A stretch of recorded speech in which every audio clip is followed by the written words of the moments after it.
ত্যাগের বিনিময়ে ছাত্রদের সেই ন্যায্য অধিকার এবং বিচার এবং বিচার পদ্ধতি এবং সংস্কার সকল সেক্টরে না পর্যন্ত বাংলার জমিনে কোন নির্বাচন হতে না।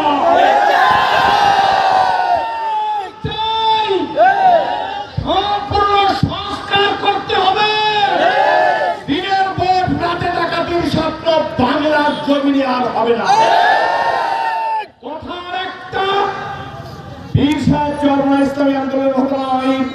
সাহেবকে চরমোনাই গিয়ে অনেকে কথা বলেন কোনো আপত্তি নেই, কিন্তু বলার কায়দায় এই যে বলার ভঙ্গিমায় আপনি তো মেজারমেন্ট করে দেখবেন জনপ্রিয়তা উঠছে না নামছে।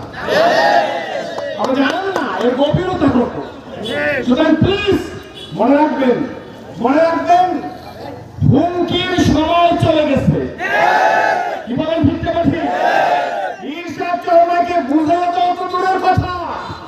আমি জালপাড়ি জেলায় বলেছিলাম গাড়িতে আঙ্গুলের পোষা মারলে বাংলার জমিনে রক্তের স্রোত পাঠে যাবে। প্রয়োজনে যদি